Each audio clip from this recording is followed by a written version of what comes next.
السلام عليكم ورحمة الله وبركاته. أهلا بكم حبايب قلبي في حلقة جديدة من ما بين الشوطين. في لحظات في الكورة كده بتحس إن في حاجة غلط، لعيب بيعمل غلطة مش منطقية، حكم بيطنش كارت واضح جدا، مدرب بيعمل تغييرات غريبة في أوقات غريبة، وساعتها تسأل نفسك هو ده صدفة؟ هو ده طبيعي ولا ده سيناريو مكتوب؟ النهاردة هنتكلم عن أخطر ملف في عالم الكورة، المراهنات. لعبة فلوس، تلاعب، بيع للضمير. معاكم محمد فريد ما بين الشوطين. قبل ما تبدأ الحلقة انزل اعمل لايك واعمل سبسكرايب للقناة وشير الحلقة مع اصحابك عشان الكل يشوفها. بسم الله، يلا نبدأ.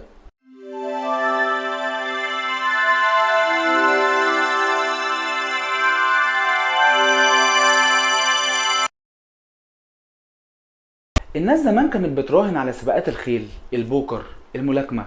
عمرنا ما كنا نتخيل ان المراهنات هتوصل لكل تفصيلة في ماتش الكورة. عدد الاجوان، مين هيسجل الاول، عدد الركنيات، الانذارات، التسللات. الموضوع مش بس مين هيخسر ومين هيكسب، لا، ده كل حركة في الماتش بقى ليها سعر على مواقع المراهنات.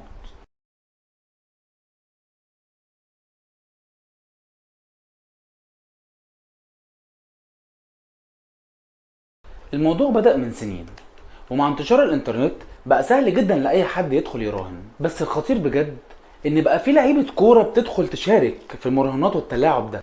اكتر من 400 قضية في اخر 10 سنين على مستوى اوروبا واسيا اتفتح فيها تحقيق بتهمة التلاعب في نتائج المباريات. يعني في ايطاليا مثلا فضيحة كالشيوبولي سنة 2006 خلت يوفنتوس يهبط. ليه؟ عشان في اداريين كبار كانوا بيتفقوا مع لجنة الحكام يعينوا لهم حكام يظبطوا لهم الماتشات.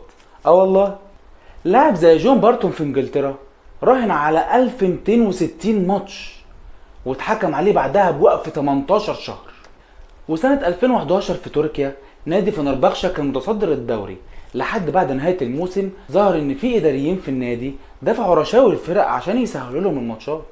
وفي نيجيريا مثلا كان في ماتش في الدرجات اللي تحت انتهى 79-0 لفريق واحد.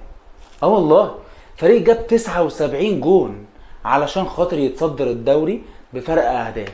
بس طبعا التحقيقات بعدها اثبتت وجود تلاعب والماتشات كلها اتلغت.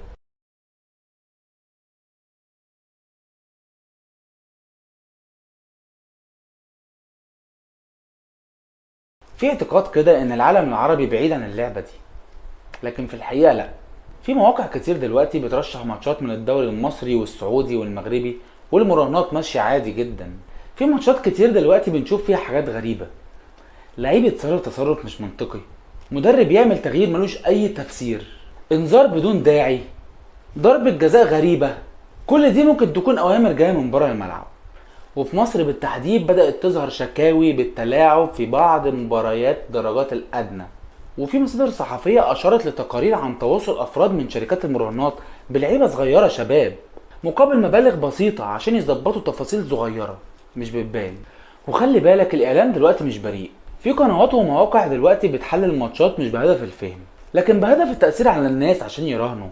وفي صفحات على السوشيال ميديا بتديك توقعات دقيقة بشكل مريب.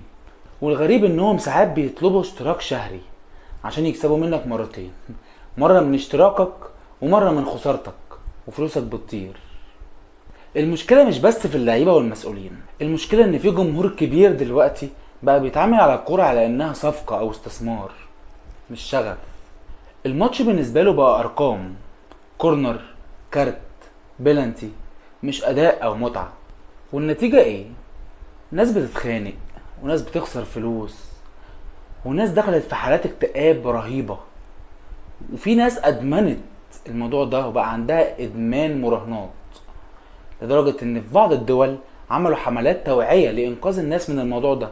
وفي بعض الدول الناس علشان تعالج من الادمان ده بيدخلوا مصحات نفسية زي ادمان المخدرات.